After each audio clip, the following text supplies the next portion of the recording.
Semua ini adalah kemampuan dasar seorang pemimpin. Perang, lalu kemudian bicaranya baik, bagus, diplomasi. Yang ketiga adalah berdagang, berbisnis, kemampuan untuk menghitung dan mengambil kebijakan-kebijakan ekonomi. Ini dipunyai oleh hampir seluruh Quraisy dengan berbagai macam sukunya, walaupun masing-masing memiliki keunggulan. Bani Hashim, yaitu sukunya Rasul sallallahu alaihi wasallam, kebanyakan yang muncul dari Bani Hashim adalah tokoh-tokoh agama. Bahasa kita sekarang ulama. Karena mereka yang mengelola Masjidil Haram. Ya, kakeknya Nabi sallallahu alaihi wasallam, Abdul Muthalib, kan yang mengelola Masjidil Haram.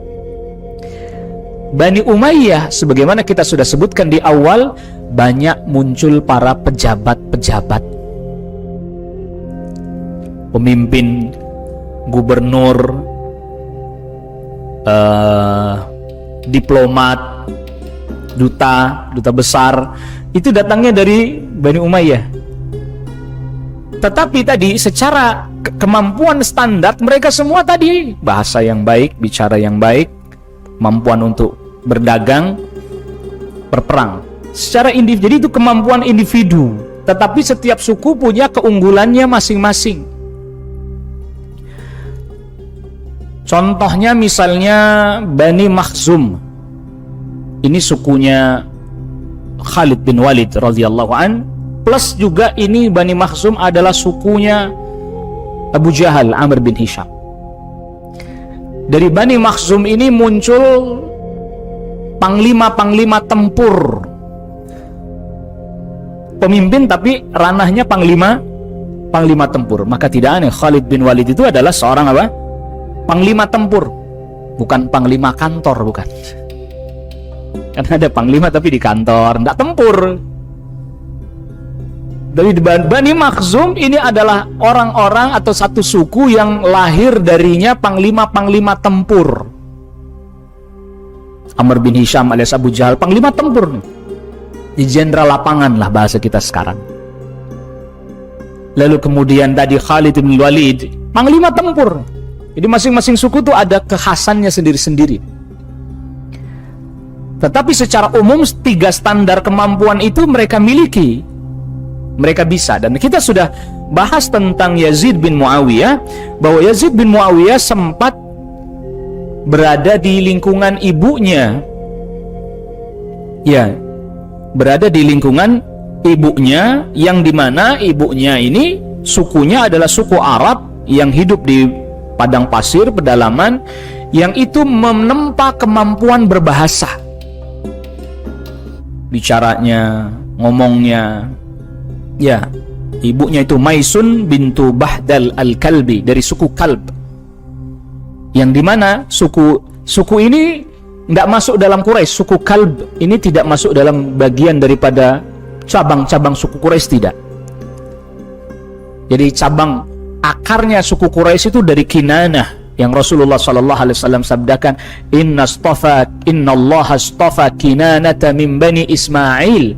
Sesungguhnya Allah Subhanahu wa taala memilih Kinanah dari seluruh anak keturunannya Ismail.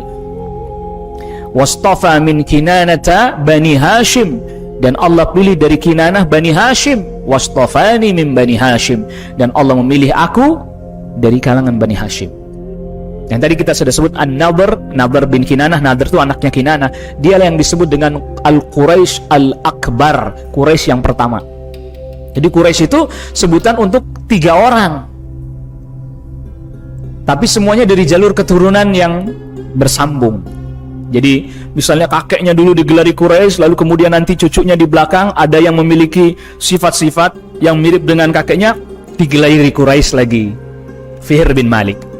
Di bawah ada lagi Qusay bin Kilab. Makanya pernah Abu Jahal berkata kepada Rasulullah SAW, datangkan kepada kami orang yang seperti Qusay bin Kilab, maka kami akan tunduk.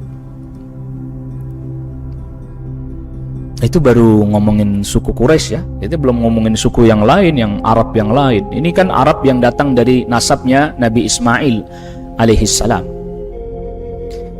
Jadi secara nasab Yazid bin Muawiyah ya bertemu dengan Rasulullah sallallahu alaihi wasallam di Abd Manaf. Sebagaimana Muawiyah bin Abi Sufyan, ayahnya juga ya bertemunya di Abd Manaf.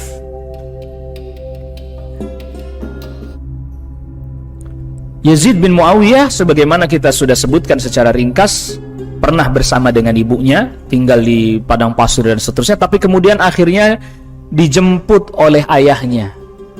Semenjak itulah kemudian Yazid bin Muawiyah tinggal bersama dengan ayahnya, dididik seperti yang ayahnya miliki, termasuk diantaranya ya kemampuan berperang. Mungkin kalau kayak kita sekarang ya militer, pendidikan militer. Lalu kemudian yang kedua tetap pendidikan politik. Dan yang ketiga tentunya adalah pendidikan bagaimana dia mengelola tata kelola pemerintahan. Sebab ayahnya adalah orang yang sangat berpengalaman, 20 tahun jadi gubernur Syam, 20 tahun jadi khalifah. Jadi sangat berpengalaman. Nah, lantas kemudian pada tahun 56 Hijriah, Muawiyah bin Abi Sufyan meminta kepada manusia agar membaiat anaknya sebagai, bahasa kita sekarang, putra mahkota. Putra mahkota. Jadi diminta. Nah, disinilah sahabat Muawiyah bin Abi Sufyan melakukan sesuatu yang baru, yang belum pernah dikenal oleh para sahabat-sahabat sebelumnya. Rasulullah sallallahu alaihi wasallam tatkala wafat, Rasul sallallahu alaihi wasallam tidak menunjuk siapapun sebagai khalifah, tetapi ada nas, dalil-dalil yang mengisyaratkan itu kepada sahabat Abu Bakar As-Siddiq radhiyallahu anhu, walaupun tidak tegas. Seperti Rasul sallallahu alaihi wasallam menunjuk sahabat Abu Bakar As-Siddiq radhiyallahu anhu untuk menjadi imam salat. Itu berarti merupakan isyarat. Sebagian para ulama katakan itu berarti merupakan isyarat yang jelas dari Rasul sallallahu alaihi wasallam, kendati pun beliau sallallahu alaihi wasallam tidak sebutkan secara tegas si fulan, tidak. Tatkala sahabat Abu Bakar As-Siddiq radhiyallahu anhu jadi khalifah, menjelang wafat bertanya kepada beberapa orang sahabat tentang sahabat Umar bin Khattab radhiyallahu anhu. Yang lalu kemudian akhirnya sahabat Abu Bakar As-Siddiq radhiyallahu anhu berwasiat bahwa nanti yang jadi khalifah kalau saya wafat adalah Umar bin Khattab radhiyallahu anhu. Pada masa khalifah Umar bin Khattab radhiyallahu anhu, Umar bin Khattab pun tidak menunjuk, tapi ada 6 sahabat yang ditunjuk untuk memilih siapa di antara 6 mereka berembuk, ini orang 6, siapa yang hendak diangkat menjadi khalifah. Tentu di dalamnya ada sahabat Utsman bin Affan, ada sahabat Ali bin Abi Thalib radhiyallahu anhu, Abdurrahman bin Auf radhiyallahu anhu ada di dalamnya. Tetapi singkat cerita mereka mundur semuanya, yang akhirnya kemudian tersisa sahabat Ali bin Abi Thalib dan Utsman bin Affan. Akhirnya sahabat Abdurrahman bin Auf yang mengambil alih, kalian mau menyerahkan urusan kalian berdua kepada saya. Akhirnya kemudian sahabat Abdurrahman bin Auf singkat cerita membaiat sahabat Utsman bin Affan radhiyallahu anhu menjadi khalifah, dan sahabat Ali bin Abi Thalib juga berbaiat. Setelah sahabat Utsman bin Affan radhiyallahu anhu wafat, sahabat Ali bin Abi Thalib dibaiat oleh sahabat sebagai perwakilan, ada Talhah bin Ubaidillah, ada Zubair bin Awam, dan setuju, sudah kaum muslimin setuju. Maka Ali bin Abi Thalib radhiyallahu anhu jadi khalifah. Tidak ada juga penunjukan. Setelah sahabat Ali bin Abi Thalib wafat, nggak ada yang ditunjuk siapa, tapi kemudian manusia membaiat Al-Hasan bin Ali bin Abi Thalib radhiyallahu anhu, yang lalu kemudian Al-Hasan bin Ali bin Abi Thalib menyerahkan tampuk kepemimpinannya kepada sahabat Muawiyah bin Abi Sufyan tanpa paksaan. Sampai akhirnya kemudian Muawiyah bin Abi Sufyan radhiyallahu anhu masih hidup, tapi sudah mengangkat Yazid bin Muawiyah, kalau saya wafat maka otomatis Yazid bin Muawiyah naik menjadi khalifah. Nah, hal ini merupakan perkara yang baru pada saat itu, artinya baru terjadi, sehingga dikatakan kepada Muawiyah bin Abi Sufyan radhiyallahu an, imma an tatrukaha kama kanat ala zamanin Nabi sallallahu alaihi wasallam, kau mau biarkan aja, artinya Anda wafat nggak usah pakai menunjuk, apalagi membaiat, mengangkat putra mahkota seperti di masa Nabi sallallahu alaihi wasallam, au makana ala ahdi Abi Bakr As-Siddiq, atau mengikuti metodenya sahabat Abu Bakar As-Siddiq radhiyallahu an. Anda wasiat, jadi pas wafat berdasarkan wasiat itu langsung khalifah yang selanjutnya naik, tapi bukan dari kalangan kerabat ataupun anaknya. Karena Abu Bakar As-Siddiq radhiyallahu an berwasiat bukan kepada anaknya atau kerabatnya, tapi wasiatnya untuk sahabat Umar menjadi khalifah. Jadi wasiatnya bukan pada keluarga kerabat. Lalu sahabat Umar bin Khattab radhiyallahu an pun menunjuk 6 orang sahabat. Nanti kalau saya wafat, nih orang 6 inilah yang berembuk menentukan siapa yang jadi khalifah di antara orang 6 ini. Bahkan orang 6 itu pun tidak ada yang dari kalangan kerabatnya Umar bin Khattab radhiyallahu an. Bahkan Umar bin Khattab radhiyallahu an berpesan jangan masukkan Abdullah bin Umar ke dalam barisan orang-orang yang nanti akan dicalonkan menjadi khalifah. Jangan. Begitu juga sahabat Utsman bin Affan nggak nunjuk, sahabat Ali bin Abi Thalib nggak nunjuk. Tetapi Muawiyah bin Abi Sufyan memilih bersikeras, dalam tanda kutip bersikerasnya tetap tegas untuk menetapkan bahwa Yazid bin Muawiyah jadi putra mahkota.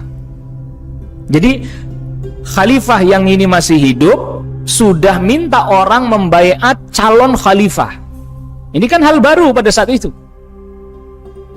Karena apa? Yang khalifah yang sebelumnya wafat dulu, baru yang ini apa? Dibaiat.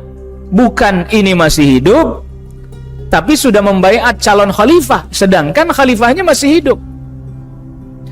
Nah, ini di tengah para sahabat pada saat itu ini adalah merupakan perkara hal baru. Ya. Nah, tetapi di sini sebagaimana dijelaskan oleh Syekh Utsman Al-Khamis, apa yang menjadi latar belakang sahabat Muawiyah bin Abi Sufyan melakukan hal itu?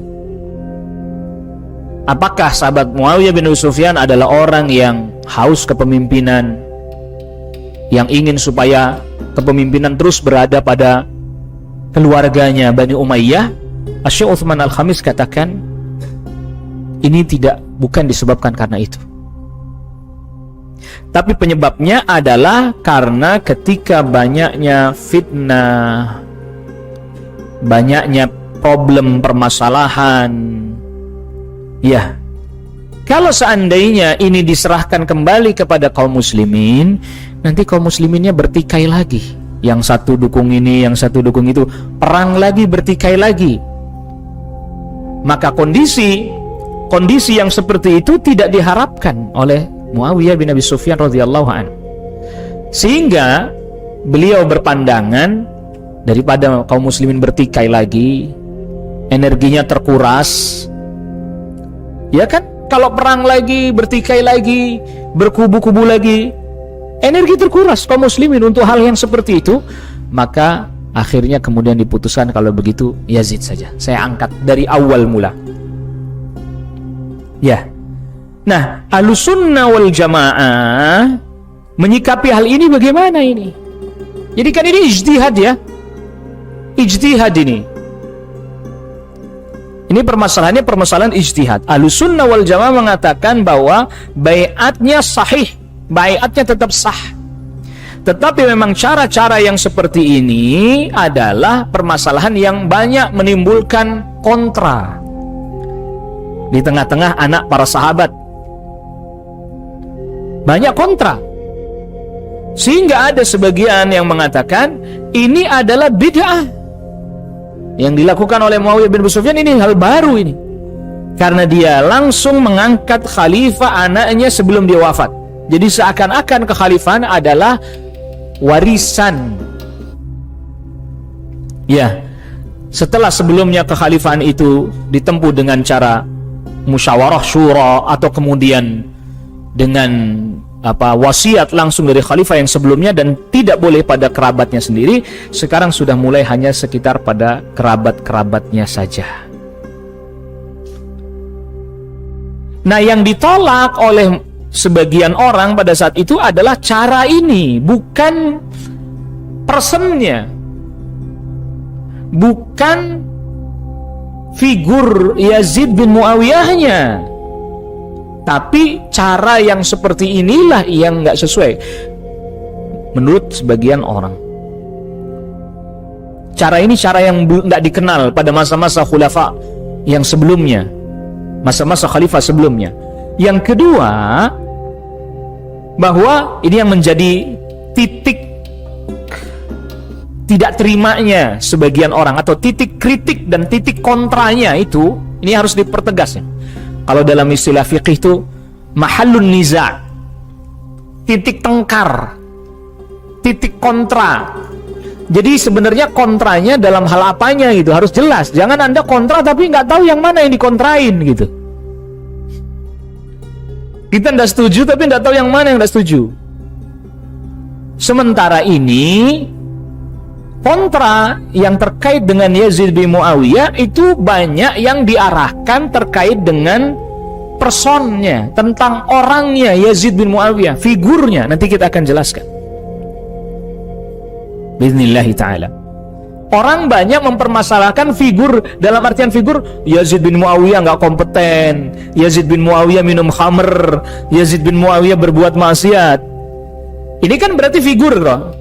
Ternyata yang menjadi titik tengkarnya di kalangan para putra-putra sahabat pada saat itu bukan figur Yazid bin Muawiyahnya, bukan.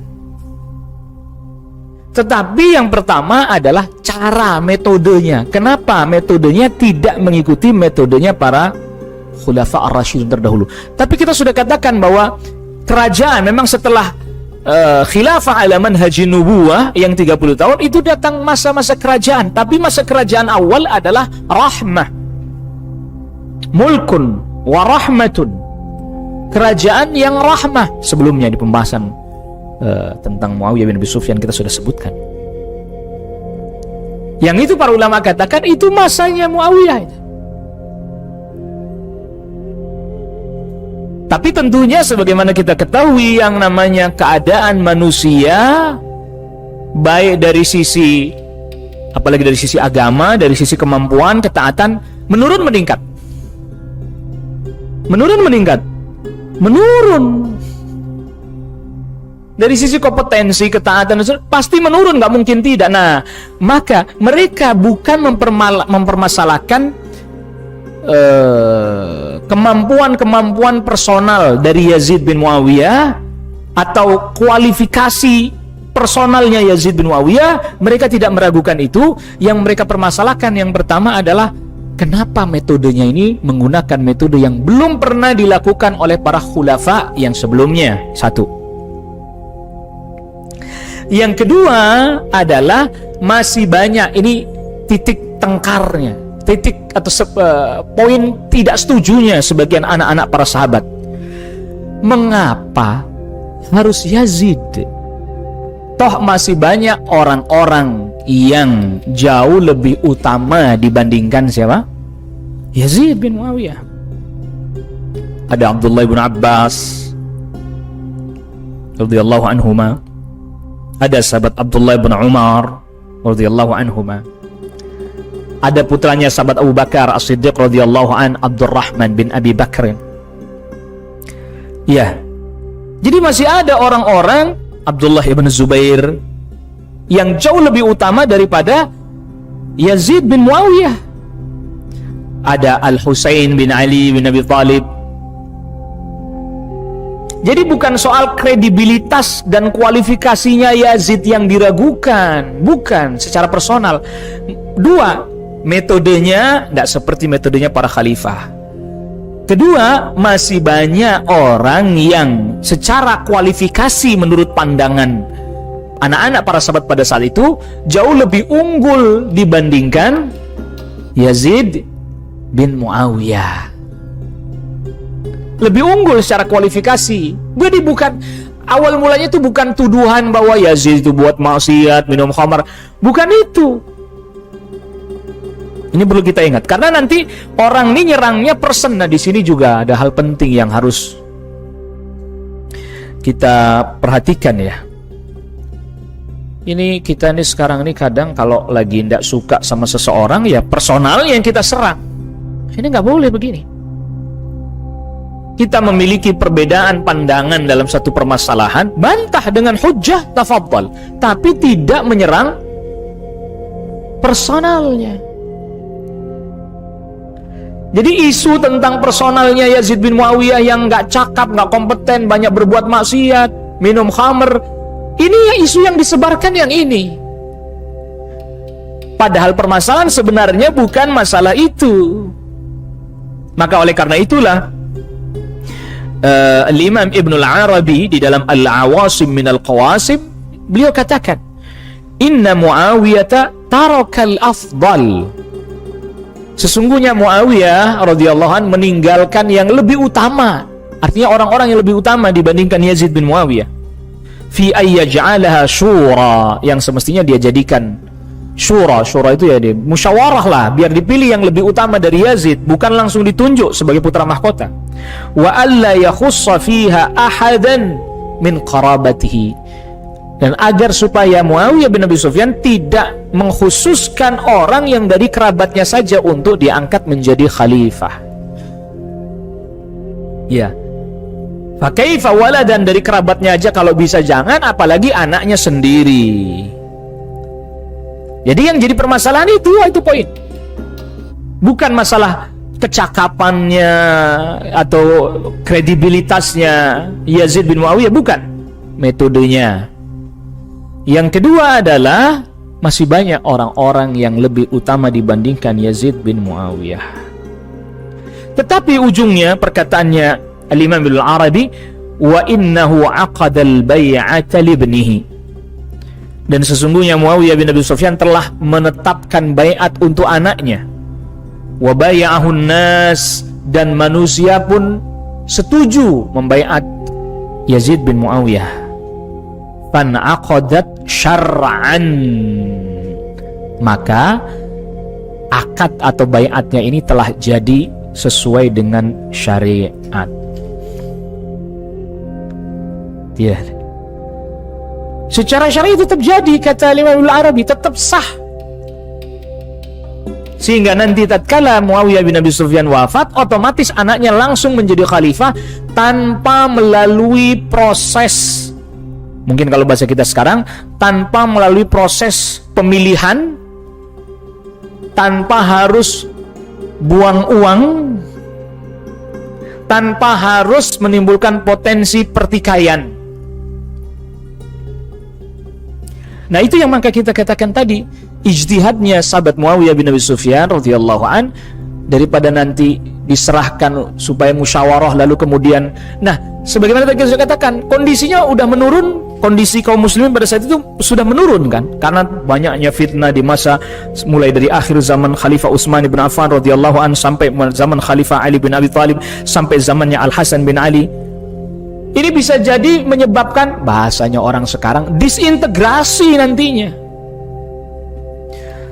Pihak Kufah dan Basrah, Irak, pasti tidak akan pro dengan Syam.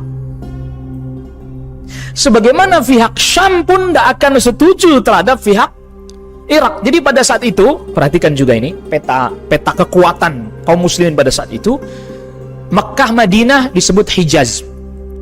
Katakanlah dijadikan satu itu. Makkah Madinah apa? Hijaz.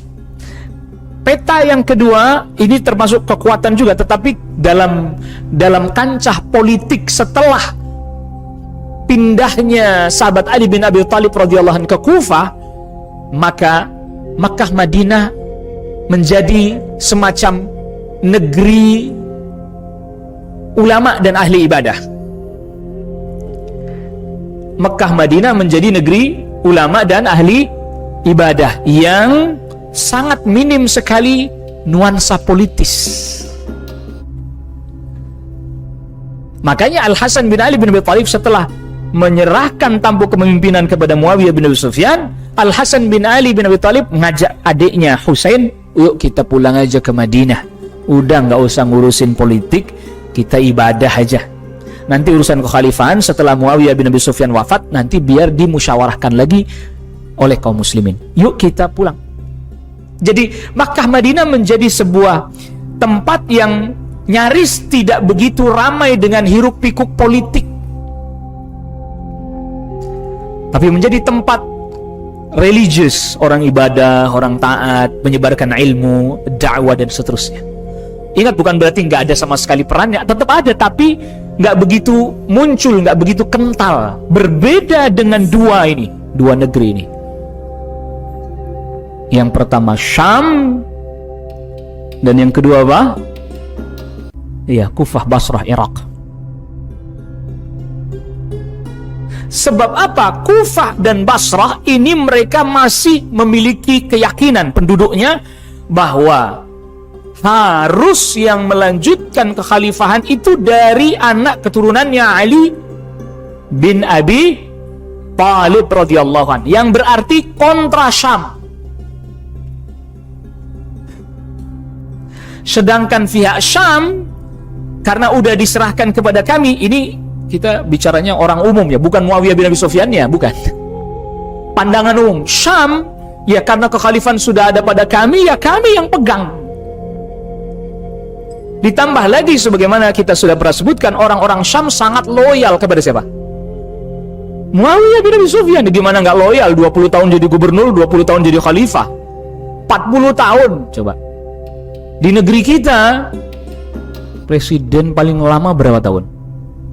35 tahun. 35 tahun paling lama. Itu dia 40 tahun. Bagaimana tidak loyal pemimpin negerinya, rakyatnya kepada pemimpinnya, yaitu sahabat Muawiyah bin Abi Sufyan radhiyallahu anhu. Maka Syam ketika ditunjuk Yazid bin Muawiyah oleh Muawiyah bin Abi Sufyan, nanti kalau saya wafat, ini anak saya yang langsung naik menjadi pemimpin, jadi khalifah. Syam menyambut dengan senang, gembira. Berbeda dengan mana? Dengan Irak, Kufah, Basrah. Kufah, Basrah memanas karena semenjak Al-Hasan bin Ali bin Abi Thalib menyerahkan tampuk kepemimpinan kepada Muawiyah, mereka udah nggak setuju dari situ. Kita udah sebutkan kan, Al-Hasan bin Ali ngajak mereka damai, mereka mau damai nggak mau. Bahkan akhirnya Al-Hasan bin Ali yang berusaha mereka berbuat buruk kepada Hasan bin Ali bin Abi Thalib. Bayangkan, jadi mereka ini sebenarnya ya kepentingan mereka sendiri, bukannya semata-mata membela Al-Hasan bin Ali bin Abi Thalib atau membela keturunan sahabat Ali. Enggak, kepentingan mereka sendiri. Nanti kita akan buktikan bagaimana mereka kemudian membiarkan Muslim bin Aqil, sepupunya Al-Husain bin Ali, dibiarkan dibunuh, termasuk Al-Husain sendiri kan. Jadi mereka membela kepentingan mereka sendiri.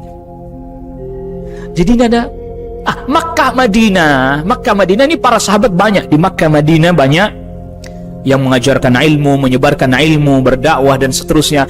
Maka Makkah Madinah menjadi daru ilmin, negerinya ilmu, ibadah, ketaatan dan seterusnya. Tatkala Yazid bin Muawiyah ditunjuk sebagai putra mahkota oleh ayahnya Muawiyah bin Abi Sufyan, Makkah Madinah mulai sedikit bergejolak. Ada sebagian dari kalangan para anak-anak sahabat yang tentu mereka para ulama kan pada saat itu kan, Abdullah bin Umar, Abdullah bin Abbas, sempat bergejolak. Tapi akhirnya mereka pun berbaiat.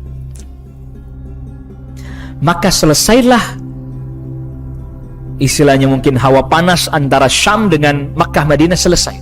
Tapi tidak dengan Kufah Basrah.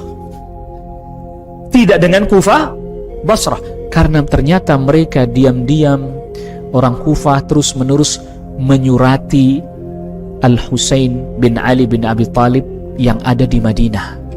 Disuratin terus, datang ke sini.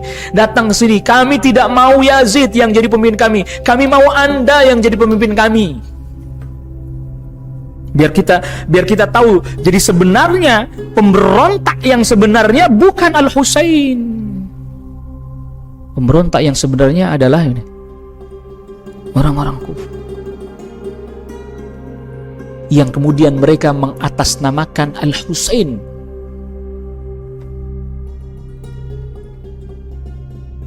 Permasalahan, jadi agar kita tahu nih, jadi petanya nih. Jadi ini udah tidak lagi berbicara tentang Jangan Anda mengira bahwa para anak-anak sahabat ini adalah orang-orang yang ambisius terhadap kepemimpinan, pengen jadi pemimpin. Enggak ada. Enggak ada. Jadi ini lihat, jadi yang sekarang ini bentrok terus dalam tanda kutip di masa ini itu Syam dan Irak. Bentrok terus tuh Syam dan Irak. Makkah Madinah udah tenang mereka sebagai negeri ilmu, baitu ilmin, tempat ibadah, tempat menuntut ilmu. Bukan berarti Irak juga dan Syam bukan tempat menuntut ilmu juga, bukan, tapi gaungnya gitu. Sedangkan ini di masa itu konflik, tarik ulur kekuatan. Maka oleh karena itulah, nah ini orang-orang Syiah mereka berpandangan bahwa kekhalifahan itu ada pada sahabat Ali bin Abi Thalib dan keturunan-keturunannya. Jadi siapapun yang jadi khalifah menurut pandangan orang-orang Rafidhah Syiah, kalau bukan dari keturunannya Ali bin Abi Thalib, mereka terima atau tidak? Enggak. Jadi sebenarnya menurut orang Syiah ini bukan masalah Yazid bin Muawiyahnya, bukan pula ayahnya itu Muawiyah bin Sufyannya, bukan. Pokoknya kalau bukan dari sahabat Ali bin Abi Thalib dan keturunan-keturunannya, maka apa? Mereka nggak terima. Siapapun, mau Muawiyah, mau anaknya, siapapun mereka nggak terima. Jadi cuman kan kemudian isunya hari ini oleh sebagian orang Rafidhah diarahkan kepada Yazid bin Muawiyahnya. Disebarkannya begitu, Yazid bin Muawiyah itu nggak benar, itu yang disebarkan. Padahal titik tengkarnya bukan di situ. Makanya orang-orang Rafidhah pun mereka menolak kekhalifahannya Abu Bakar As-Siddiq radhiyallahu anhu, enggak? Menolak. Kekhalifahannya Saud Umar bin Khattab radhiyallahu anhu mereka tolak enggak? Tolak. Jadi sebenarnya Syiah menolak bukan Yazid bin Muawiyah atau Muawiyah, ya semua, siapapun asalkan bukan dari kalangan Ahlul Bait. Menurut mereka maka tidak sah kepemimpinannya. Tetapi ada yang menarik. Apa kata Ahlul Bait dalam masalah ini? Nah, kita kan mesti tahu bagaimana pandangan Ahlul Bait dalam masalah ini. Al-Imamul Hafidh Ibn Katsir membawakan satu kisah. Yaitu ada seseorang yang namanya Abdullah bin Muti' dan ya teman-temannya lah. Mereka berjalan, mereka kontra terhadap Yazid bin Muawiyah. Abdullah bin Muti' dan teman-temannya enggak setuju lah. Ya, tidak setuju. Datang kepada Muhammad bin Ali bin Abi Thalib, tapi lebih dikenal dengan Muhammad ibnul Hanafiyah karena ibunya dari Bani Hanifah, yaitu makanya dia Muhammad ibnul Hanafiyah. Tapi sebenarnya apa? Muhammad ibn Ali bin Abi Thalib. Ahlul Bait bukan kalau begitu? Ahlul Bait. Keturunannya sahabat Ali bin Abi Thalib bukan? Iya. Bahkan Syiah mempersempit lagi makna Ahlul Bait. Ahlul Bait hanya yang dari keturunannya sahabat Ali bin Abi Thalib. Bahkan sebagian mereka mempersempit lagi, Ahlul Bait hanyalah Husain dan keturunannya. Makin sempit definisi Ahlul Bait dalam pandangan Rafidhah. Ahlus Sunnah, Ahlul Bait adalah setiap orang yang nasabnya sampai kepada Hashim. Al-Imam Syafi'i katakan Ahlul Bait adalah yang nasabnya sampai kepada Al-Muttalib. Al-Muttalib, saudaranya Hashim. Dan Al-Imam Syafi'i nasabnya sampai Muttalib ini. Bukan dari jalurnya Hashim, tapi sampai Muttalib. Tapi atasnya tentunya di Abdul Manaf, mesti ketemunya di situ. Nah, ditanya ini, wa huwa ibnu Ali, Muhammad putranya Ali bin Abi Thalib radhiyallahu anhu. Akhul Hasan wal Husain min abihima, saudara seayah Al Hasan dan Al Husain, beda ibu. Tadi kita katakan ibunya wanita dari Bani Hanifah, makanya disebut dengan Al Hanafiyah. Fa'araduhu ala khal'i Yazid. Abdullah bin Muti ingin memberontak, memakzulkan Yazid bin Muawiyah. Saya pakai istilah yang rada keren belakangan, sekarang sering dipakai oleh sebagian orang. Meminta agar Yazid bin Muawiyah melepaskan atau mundur dari kekhalifahan Abdullah bin Muti dan teman-temannya ini. Lalu kemudian datang mengajak Muhammad bin Ali bin Abi Thalib, ayo bergabung bersama kami untuk menurunkan Yazid bin Muawiyah. Turun bersama kami, ayo ikut. Kita turun ke jalan, kita suarakan bahwa ini khalifah supaya turun, karena dia telah berbuat begini begitu. Nah, ini isunya mulai ini diangkat. Kata Ibnu Muti, inna Yazid bin Muawiyah yashrabul khamra. Sesungguhnya khalifah kita ini, Yazid bin Muawiyah ini, dia adalah orang yang minum khamr, pemabuk. Wa yatruku shalah, dan dia tidak mengerjakan salat, dia meninggalkan salat. Gak pantas ini presiden model kayak begini, kalau bahasa kita sekarang begitu. Tidak pantas. Masa khalifahnya kaum muslimin kerjanya minum khamr, gak salat? Apa kata Muhammad ibn al-Hanafiyah atau Muhammad ibn Ali? Ma ra'aitu minhu ma tadhkurun. Saya nggak lihat dan saya tidak tahu apa yang kalian sebutkan itu.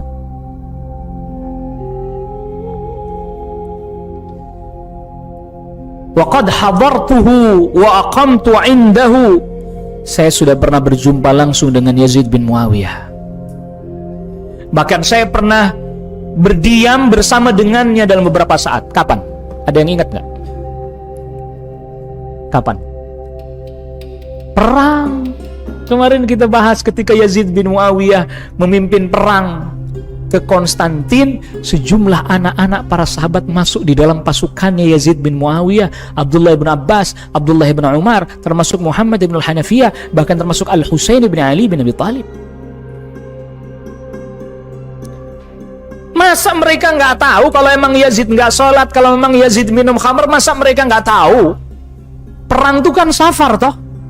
Dan di safar kelihatan nggak aslinya orang? Safar mesti kelihatan. Kalau memang dia seperti yang kalian bilang, dia minum khamr, dia nggak sholat, ya mesti saya tahu. Tapi kata Muhammad ibn al-Hanafiyah, fara'aituhu muwadhiban ala salati. Saya lihat dia adalah orang yang mengerjakan sholat, bahkan menjaga sholatnya. Mutaharriyan lil khairi, bahkan selalu berusaha untuk menjaga kebaikan. Bahkan yas'alu 'anil fiqhi, kalau dia tidak mengetahui tentang hukum masalah, bertanya kepada kami yang lebih berilmu darinya tentang fikih. Bahkan kata Muhammad ibn al-Hanafiyah, mulaziman lis sunnah, dia adalah orang yang sangat berpegang pada sunnah, mengamalkan, mempraktekkan, konsisten terhadap sunnah. Pengakuan dari Ahlul Bait ini, Ahlul Bait yang mengatakan itu.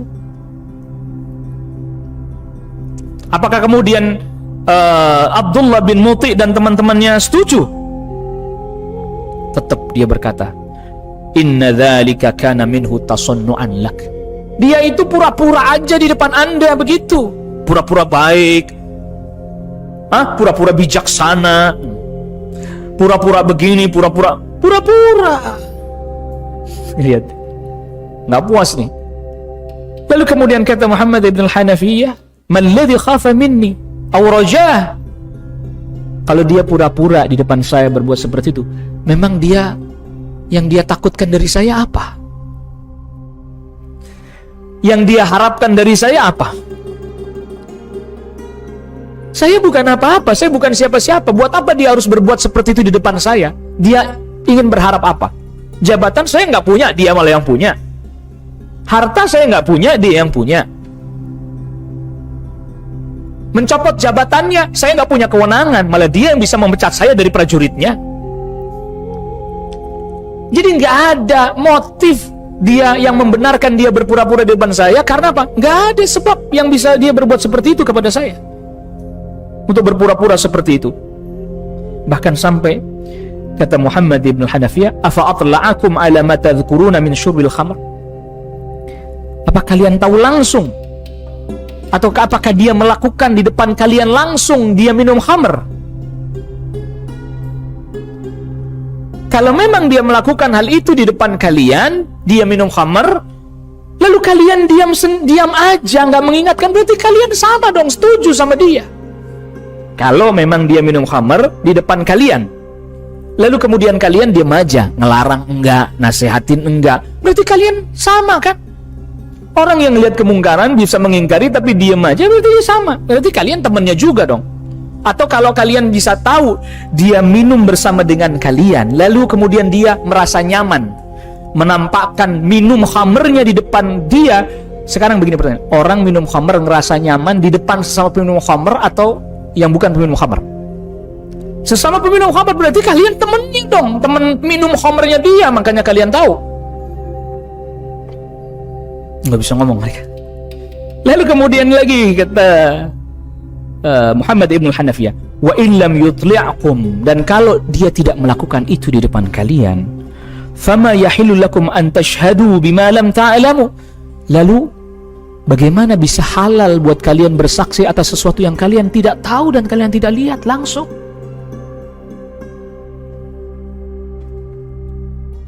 Nah, itu lihat, udah, ini argumennya udah patah nih.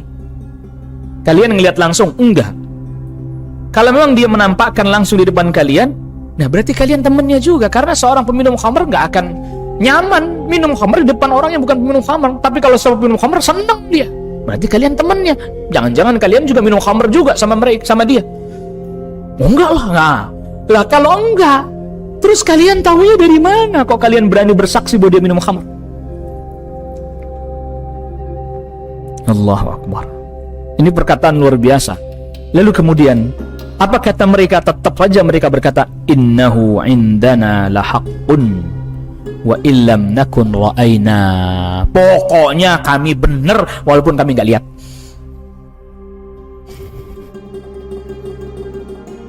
Ini masalah ya.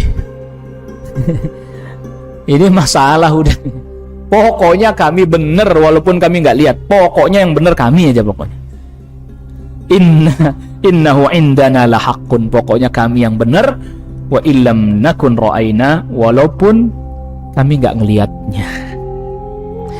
Berkata Muhammad ibn al-Hanafiyah, aballahu dzalika ala ahli syahadah.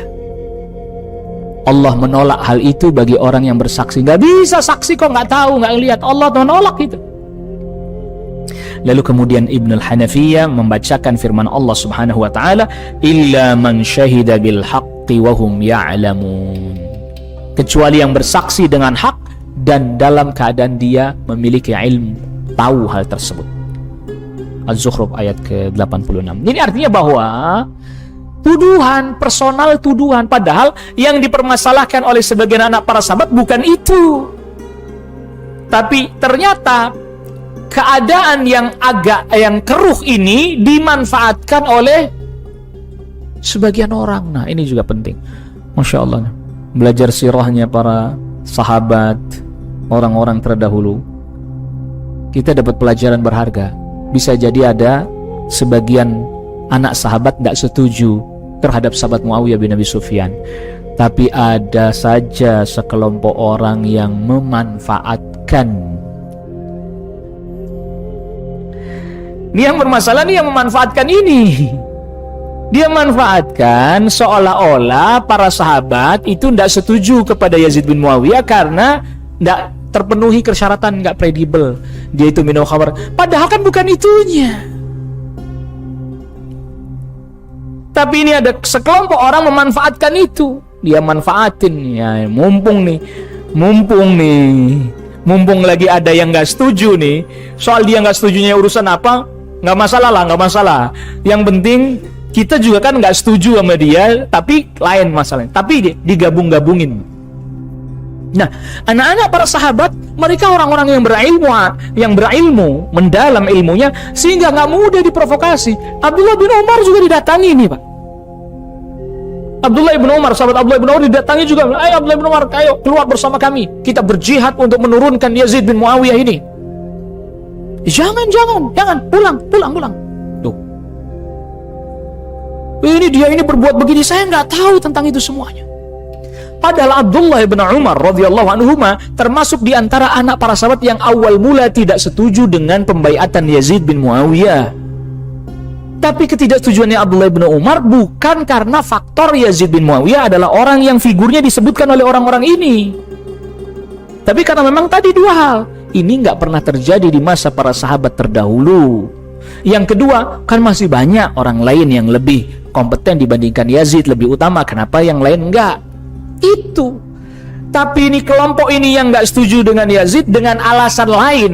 Dengan alasannya anak-anak para sahabat, mereka berusaha untuk mengajak anak-anak para sahabat untuk bersama mereka memerangi Yazid bin Muawiyah dengan alasan, kita kan sama-sama enggak setuju sama dia. Allahu Akbar. Kita dengar begini saja rumit, gimana masa sekarang ya? Nih, di sini masih ada orang-orang saleh yang ingatkan, udah mulai rumit kondisinya. Sampai akhirnya, singkat cerita, Abdullah bin Muti dan teman-temannya tetap tidak menghiraukan nasihat para sahabat atau anak-anak para sahabat tadi. Nasihatnya sahabat Abdullah bin Umar nggak diperhatikan. Nasihatnya tadi Muhammad ibn al-Hanafi yang nggak diperhatikan oleh mereka. Jadi yang mereka bela sebenarnya kepentingan siapa? Kepentingannya Ahlul Bait? Jawabannya enggak juga. Kepentingannya para sahabat, anak-anaknya para sahabat? Tidak juga. Terus apa? Ya, suka-suka mereka sendiri aja. Mau-mau mereka sendiri aja. Dan yang penting lagi adalah di tengah-tengah mereka tidak ada satupun orang yang mu'tabarun fil ilmi, yang betul-betul sangat dihormati dari sisi keilmuannya. Makanya hati-hati betul ini di masa-masa seperti sekarang ini ya akhi. Lebih baik kalau kita tidak tahu, diam selamat. Man somata naja. Oh, masa diam aja? Loh, bicara saja apa semua orang diperkenankan bicara? Untuk bicara aja, apa semua orang boleh bicara? Atau yang berilmu yang bicara? Yang berilmu yang bicara. Nah, terus pertanyaan meningkat lagi terus, kriteria berilmu itu apa? Allahu Akbar ya akhi. Ini zaman fitnah luar biasa.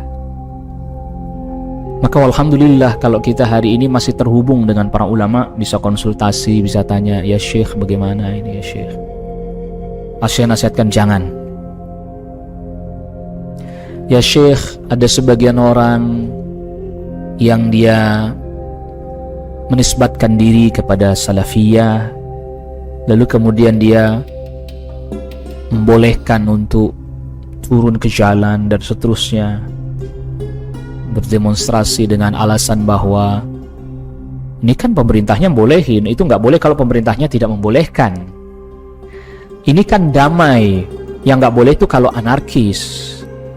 Ini kan hanya sekedar menyampaikan aspirasi, yang nggak boleh itu memberontak.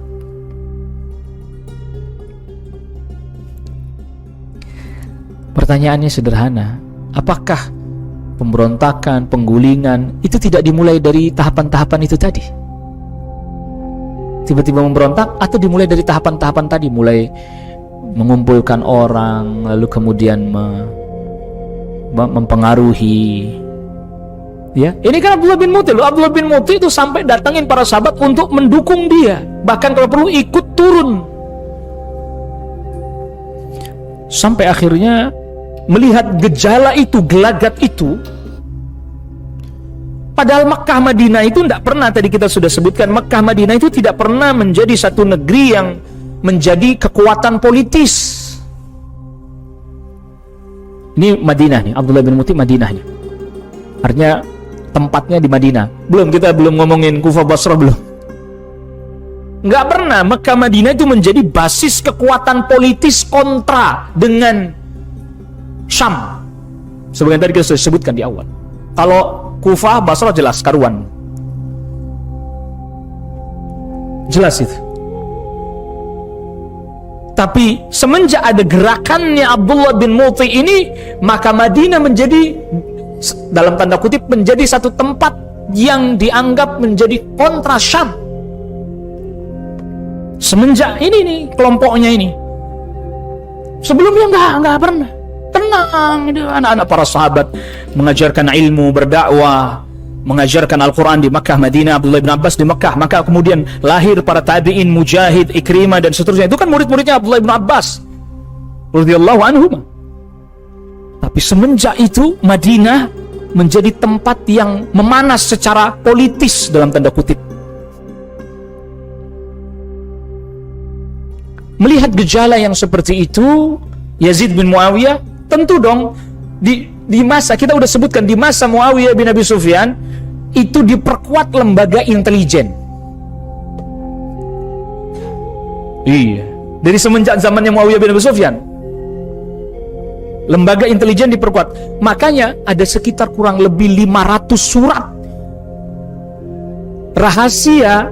Wah, ini bahasanya sudah mulai bahasa keintelijen-intelijenan, karena memang faktanya begitu ketika baca sejarah. 500 surat rahasia yang dikirimkan dari Kufah beralamatkan Madinah, yaitu kepada Al-Husain bin Ali bin Abi Thalib.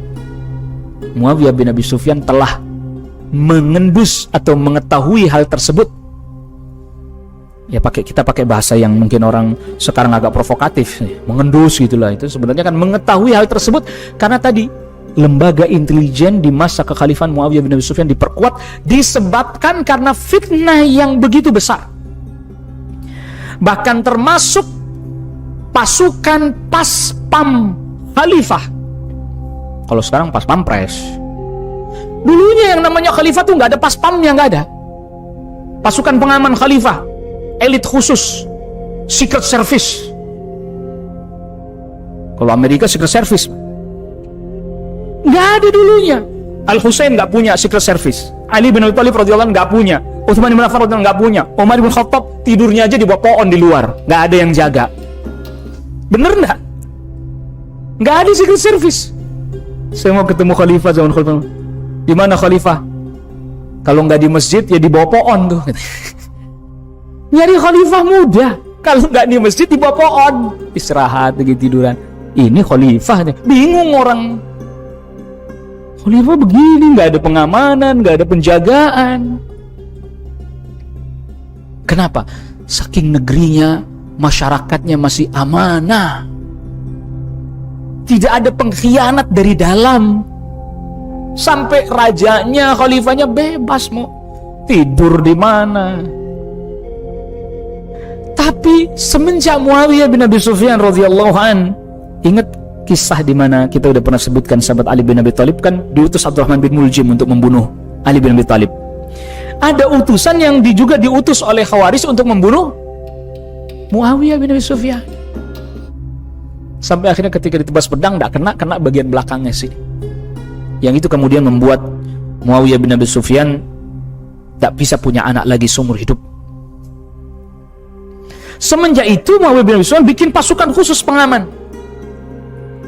Maka berdasarkan pengalaman-pengalaman itu, ini fitnah internal nih, fitnah dalam negeri kaum muslimin sendiri yang juga harus diredam agar supaya kalau kondisi kepemerintahan dalam internal bagus, maka keluar juga jadi bagus kan gitu. Bagaimana kaum muslimin bisa ekspansi ke negeri-negeri lain, menyebarkan dakwah Islam, sedangkan di dalam negerinya sendiri perang terus. Dan ini secara umum telah diketahui oleh siapapun, bahwa siapa orang yang negerinya gonjang-ganjing terus, tidak maju dia. Nah, coba perhatikan negeri yang tadinya nyaman, aman, tentram, dibikin gonjang-ganjing nggak? Bikin gonjang-ganjing. Irak, Syam, Mesir, iya, Indonesia.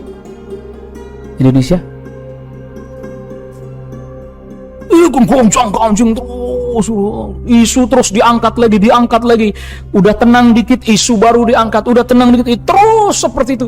Ini siapapun orangnya yang naik, maka ini nggak akan memuaskan. Kita nggak bisa memuaskan semua orang. Hatta seorang Muawiyah bin Abi Sufyan saja tidak bisa membuat Irak, Kufah, Basrah tentram dan tenang. Apalagi Yazid bin Muawiyah. Mereka masih memperhitungkan Muawiyah bin Abi Sufyan karena apa? Muawiyah bin Abi Sufyan kekuatannya lama, besar, dan memiliki masyarakat yang sangat loyal kepada Muawiyah bin Abi Sufyan. Yazid bin Muawiyah sebenarnya juga punya kekuatan yang besar, cuman mereka melihat ini kayaknya nggak kayak bapaknya nih, nggak sekuat bapaknya nih. Mulai digonjang-ganjing. Bahkan sampai tadi negeri yang tadinya tidak pernah ikut hiruk-pikuk politik, bahkan kemudian muncul Madinah sebagai sebuah kekuatan kontra Yazid bin Muawiyah.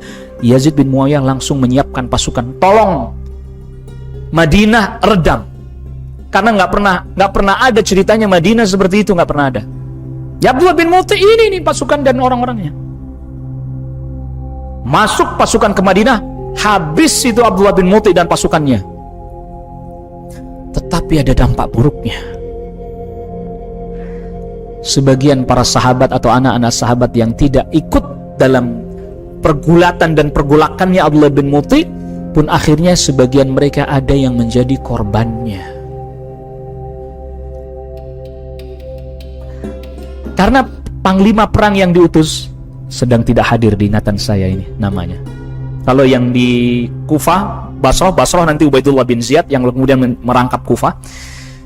Dia zalim, panglima yang zalim. Dia yang akhirnya kemudian sebagian anak-anaknya para sahabat itu dibunuh. Padahal nggak ikut di dalam rumah. Mereka nggak ikut keluar, mereka hanya di dalam rumah. Tapi akhirnya di sweeping, bahasa kita, di sweeping, pasukannya panglima ini sweeping masuk membunuh mereka sekalipun yang tidak ikut keluar rumah. Lihat fitnah kalau udah pecah kayak begitu. Kaum muslimin yang tidak ikut rusuh-rusuh tapi penampilannya mirip kena juga. Betul enggak? Kita tidak ikut rusuh-rusuh tapi gara-gara mirip. Kemarin tidak ikut demo Anda, gitu. Ditanya, kita nggak tahu apa. Stigma negatif langsung nempel karena penampilan yang mirip. Coba. Tapi akhirnya mereka bahkan bergerak menuju Makkah. Pasukan ini bergerak menuju Makkah, yang lalu kemudian belum sampai di Makkah, ini panglima yang zalim ini mati. Kena penyakit dengan mengenaskan karena kezaliman. Nah, sekarang bertanya, apa Yazid bin Muawiyah yang lalu kemudian dipersalahkan serta merta dipersalahkan? Pertanyaan sederhana, apakah khalifah serta merta dalam hal ini langsung dipersalahkan secara mutlak? Atau panglimanya itu yang semestinya harus bertanggung jawab secara penuh atas tindakan-tindakan taktis yang diambil di lapangan? Sekarang saya beri contoh begini. Misalnya presiden ada satu operasi misalnya di satu wilayah. Kalau kayak zaman dulu misalnya Papua Barat, lalu kemudian Timur Leste atau Timur dulunya ya kan, Lampung misalnya, Aceh misalnya. Lalu kemudian dikirim nih pasukan, ada komandannya nggak? Ada komandan. Komandan lapangannya ada, komandan tempurnya ada. Tolong bikin negeri jadi aman. Perintah umumnya begitu. Tapi kan ada kondisi-kondisi lapangan di mana panglimanya atau komandan lapangannya yang ngambil keputusan, betul nggak? Keputusan taktis lapangan. Tek. Gimana nih komandan? Ini ada sekelompok orang bercampur antara laki-laki, perempuan dan seterusnya. Kalau kita tembak kena perempuan, kena anak-anak. Tembak aja langsung. Misalnya begitu. Komandan lapangannya memerintahkan itu. Bakar aja langsung. Yang diadili secara militer komandan lapangannya apa? Presidennya. Apa? Komandan lapangannya. Karena taktis di lapangan. Yazid bin Muawiyah taktis di lapangannya kan khalifah, nggak mungkin dia detail-detail rinci nyebutin taktisnya. Ini panglimanya yang keliru. Di Madinah itu disebut dengan perang Harrah. Madinah pada saat itu bersimbah darah. Tapi bukan berarti Yazid bin Muawiyah suruh bunuhin anaknya para sahabat yang enggak. Nah ini kan ya namanya berita nih, lagi naik begini bisa dimelencengin dikit. Oh ini berarti Yazid bin Muawiyah memerintahkan untuk membunuh anak-anak para sahabat yang tidak setuju akan pembaiatannya Yazid sebagai khalifah. Begitu. Headline-nya jadi begitu tuh. Ini yang jadi masalah nih, headline ini nih. Jadi dianggap bahwa Yazid bin Muawiyah untuk melegitimasi kekhalifahannya yang dalam tanda kutip cacat hukum. Iya, sekarang nggak disetujui oleh sebagian anak para sahabat gitu kan. Dianggap cacat hukum menurut mereka. Akhirnya kemudian itulah yang mendorong Yazid bin Muawiyah membantai anak-anak para sahabat yang ada di Madinah. Padahal operasi yang diperintahkan itu untuk meredam. Karena Madinah bergejolak, orang dipengaruhi untuk memberontak. Yang selama ini tadi kita sudah katakan, Madinah Makkah bukan area yang seperti itu. Tanah haram, gak boleh rusuh-rusuh, gak boleh berbuat kezaliman. Lagi pula juga komandannya sudah mati. Gimana mau dihukum lagi? Sudah mati. Kalau mungkin sekarang nggak bisa dibawa ke mahkamah militer luar biasa, nggak bisa, udah mati, buat apa bawa ke mahmilub? Lihat. Ternyata setelah, bahkan sampai ada sebagian anak-anak para sahabat yang meninggalkan Madinah menuju ke Makkah. Karena tadi gelombang penolakan terhadap Yazid bin Muawiyah di Madinah begitu gencarnya. Akhirnya sebagian mereka ke Makkah. Tapi akhirnya sebagian mereka juga ada yang menyatakan baiatnya kepada Yazid bin Muawiyah, seperti misalnya sahabat Abdullah ibn Umar radhiyallahu anhuma. Abdullah ibn Zubair pergi ke Makkah dan belum menyatakan pembaiatannya. Abdullah ibn Abbas juga berada di Makkah. Tapi tidak pernah mereka menggerakkan massa untuk menentang Yazid bin Muawiyah. Padahal antum bisa bayangkan bagaimana berita udah beredar tuh. Begitu kuatnya tadi soal Yazid minum khamr, ya, bahkan berbuat zina katanya, naudzubillah. Iya. Lalu kemudian macam-macam lah. Lalu main-main kera maksudnya diperintah dipukul, disiksa supaya bikin akrobat apalah gitu. Kayak sekarang itu apa tuh? Topeng monyet gitu. Nggak boleh itu ya. Nggak boleh, karena dia begitu disiksa dulu itu kan. Disiksa dulu itu dia. Sampai mau begitu. Naudzubillah. Itu dituduh begitu Yazid bin Muawiyah. Ini orang senang yang menyiksa hewan, kera, jadi buat atraksi, buat orang senang-senang. Itu semua tidak pernah menjadi alasan para sahabat atau anak-anak sahabat menolak atau tidak setuju akan kekhalifahan Yazid bin Muawiyah. Yazid bin Muawiyah, sebagian tadi kata Ibnu Arabi, telah menjadi khalifah secara syar'i. Ketidaksetujuan sebagian anak para sahabat terkait dengan proses kenaikannya, bukan figur individunya. Karena tadi kalau sudah jadi, maka nanti para ulama bahas. Jangankan yang hanya sekedar perbedaan pandangan dalam masalah proses pengangkatannya. Ada seorang khalifah yang nantinya berkuasa dengan cara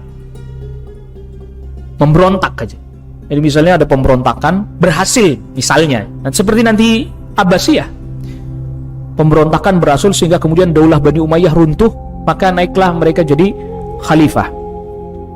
Dan uniknya, Bani Umayyah secara nasab ditarik ke atas nanti juga Quraisy. Abbasiyah secara nasab ditarik ke atas juga apa? Quraisy. Ya. Di Quraisy. Kecuali nanti di belakang. Setelah Abbasiyah melemah, Daulah Abbasiyah melemah, baru kemudian nanti bukan dari Quraisy lagi yang jadi pemimpin. Bukan dari nasab Quraisy lagi, Arab yang memiliki nasab Quraisy lagi, sudah tidak lagi. Jadi para ulama katakan kalau dia memberontak lalu kemudian berhasil menang, naik dia jadi khalifah, walaupun caranya itu cara yang buruk dan tidak bisa dibenarkan, tapi kaum muslimin mentaatinya dalam hal yang tidak melanggar syariat agar supaya reda. Jangan sampai kemudian pemberontakan lagi. Terus kaum muslimin negerinya mau berbuat apa kalau tiap ada yang naik berontak, ntar naik lagi berontak lagi, perang lagi, nanti naik lagi berontak lagi. Ya kalau begitu tidak akan ada yang disebut dengan istiqrar, ketenangan, ketentraman. Siapapun yang naik berontak perang. Ya emang perang itu tidak butuh biaya, tidak banyak pengorbanan. Ini ada sebagian anak-anak para sahabat akhirnya menuju Mekah, termasuk Al-Husain menuju Mekah.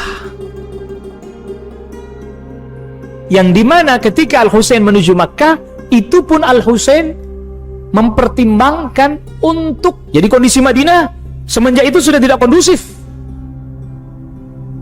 Kondisi Madinah semenjak itu sudah tidak kondusif lagi. Maka sebagian anak-anak para sahabat pun meninggalkan kota Madinah menuju kota Makkah.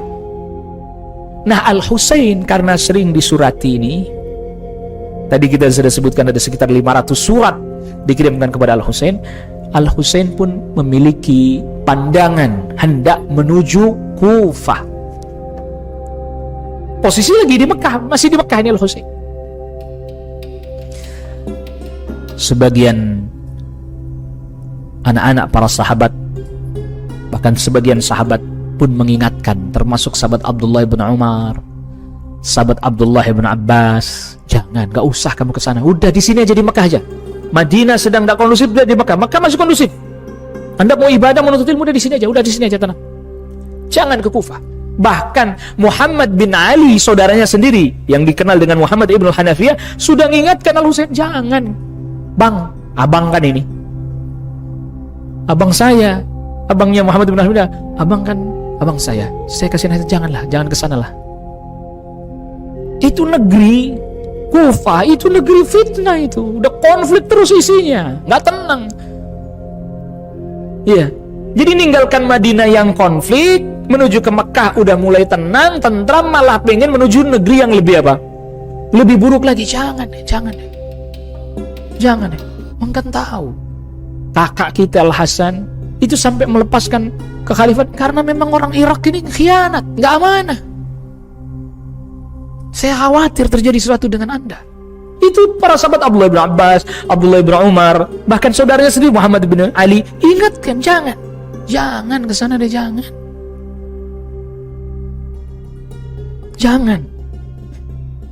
Tapi orang punya ijtihad. Orang di masa itu kan punya kapasitas dan capability ijtihad. Berdasarkan ijtihadnya Al-Husain, saya tetap akan ke sana. Sebelum ke sana, diutuslah sepupunya Muslim bin Aqil. Jadi Aqil dengan Ali bin Abi Thalib ini saudaraan. Lebih tua Aqil dibandingkan Ali bin Abi Thalib. Di antara anak-anaknya Aqil ada yang bernama Muslim. Nah, berarti kan sepupunya Al-Husain kan? Lebih tua tentunya kalau dilihat dari ayah, Muslim bin Aqil nih. Diutuslah terlebih dahulu Muslim bin Aqil menuju ke Kufah. Coba kamu lihat kondisi Kufah. Memungkinkan nggak kalau saya menuju ke sana? Dan bagaimana masyarakatnya? Jadi boleh dibilang gaungnya suara bahwa Al-Husain hendak dibaiat menjadi pemimpin di Kufah udah menyebar di Kufah. Kami menginginkan Husain, kami tidak menginginkan Yazid, kami menginginkan Husain. Mungkin kalau kayak zaman sekarang itu mereka turun ke jalan gitu ya, orang Kufah ya, turunkan Yazid, kami ingin Husain, kami tidak ingin Yazid, kami hanya ingin Husain. Gitulah kurang lebih gitu ya. Yel-yel yang diteriakkan begitulah. Loh, itu ada dicatat oleh Syekh Utsman Al-Khamis, perkataannya orang-orang Kufah itu. La nuridu illa al-Husain, kami tidak menginginkan kecuali Husain, wa la nuridu Yazid, kami enggak mau Yazid gitu. Jadi kalau ibaratnya turun ke jalan gitu, mereka meneriakkan yel-yel dan ada tulisannya gitu. Kalau kita ilustrasikan zaman sekarang begitu. Coba kata Al-Husain, diutus Muslim bin Aqil, lihat bagaimana kondisinya, memungkinkan atau tidak. Maka Muslim bin Aqil pun mendatangi Kufah untuk menyelidiki bagaimana kesiapan masyarakat Kufah untuk membaiat Al-Husain. Dilihat gimana nih kesiapannya. Sampai akhirnya kemudian singgahlah, ya, disinggah Al-Husain, Muslim bin Aqil singgah di tempat seseorang yang dianggap sebagai loyalisnya Al-Husain, namanya Hani bin Urwah, yang boleh dibilang itu menjadi tempat untuk menyusun kekuatan dan informasi seberapa siap masyarakat Kufah untuk melakukan suksesi kepemimpinannya Al-Husain. Ketika sampai di rumahnya Hani bin Urwah, berita pun menyebar bahwa telah datang utusannya Al-Husain ke Kufah. Akhirnya kemudian orang pun datang silih berganti untuk berbaiat kepada Al-Husain melalui Muslim bin Hani. Datang rombongan, kami berbaiat kepada Husain melalui Anda. Datang lagi, terus seperti itu. Kondisi yang sudah mulai dianggap dalam tanda kutip, wah ini bisa muncul dual kepemimpinan ini. Pada saat itu yang menjadi gubernur di Kufah, ya ini gubernurnya ini seorang yang ya sangat sahabat yang sangat berhati-hati menghadapi Ahlul Bait, An-Nu'man ibn Bashir radhiyallahu anhu. Karena An-Nu'man ibn Bashir sudah mengetahui hal ini, tentu tahu, kedengeran. Tapi didiamkan oleh An-Nu'man ibn Bashir karena tahu ini Al-Husain ini. Ya sudah. Ada sebagian orang yang, kok ini gubernur tenang-tenang aja ini.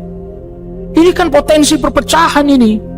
Tapi gubernurnya diam-diam aja ini. Sahabat Nu'man bin Bashir bagaimana menghadapi Al-Husain ibn Ali bin Abi Thalib atau Muslim bin Aqil, yang itu adalah merupakan Ahlul Bait. Akhirnya ada sekelompok orang mengkhabarkan kepada Yazid bin Muawiyah.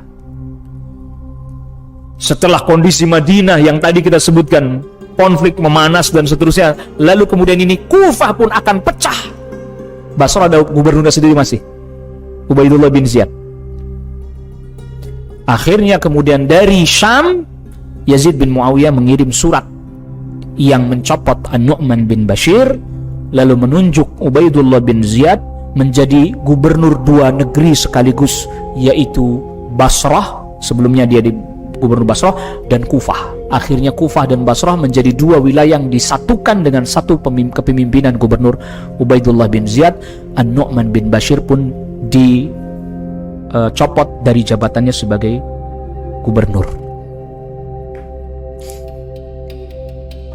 Berita tentang munculnya pembaiatan terhadap Al-Husain di Kufah sudah santer.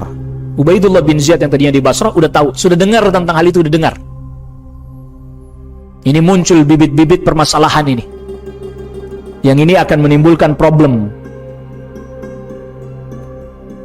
Maka akhirnya Ubaidullah bin Ziyad bergerak menuju Kufah dari Basrah dengan menyamar. Nah, bahasa kitanya gitu, nyamar. Wajahnya ditutup dan seterusnya. Dan ketika memasuki negeri Kufah, orang-orang mengira ini adalah Al-Husain.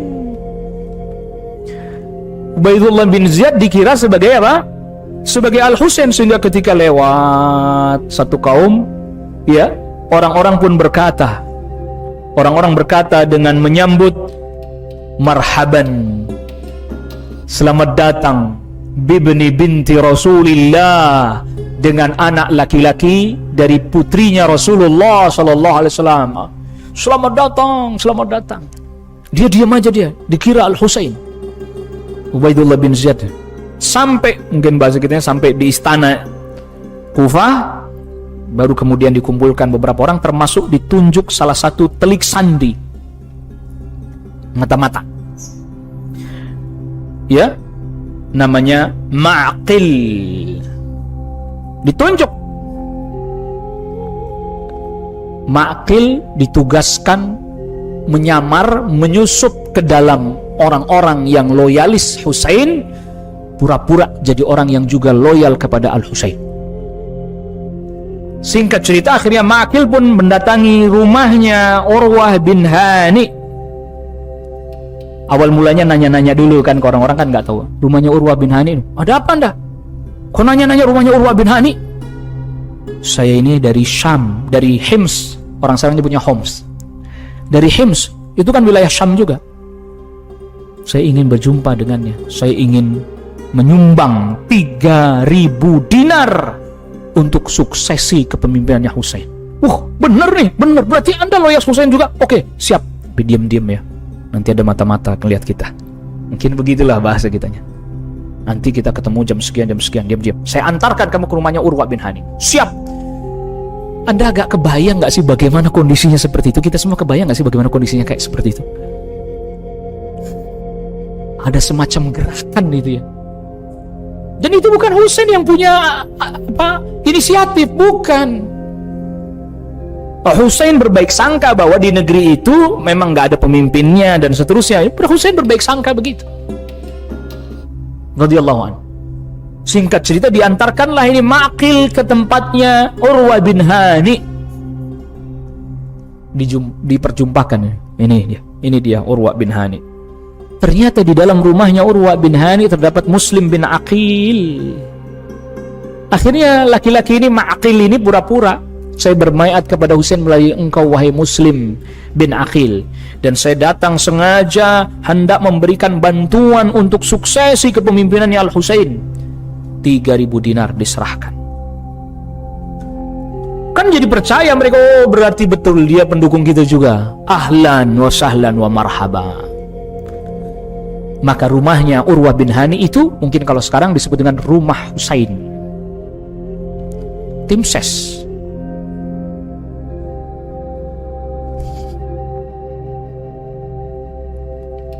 Akhirnya ini Ma'qil ini bisa mondar-mandir kan, karena dianggap sudah bagian dari mereka, bisa mondar-mandir, mengamati gerak-gerik pergerakannya, kapan begini, kapan begitu. Singkat cerita, akhirnya kemudian kembali kepada Ubaidullah bin Ziyad, menghabarkan tentang setiap informasi yang dia dengar, yang dia lihat di rumah Urwah bin Hani bin Urwah tadi. Sudah.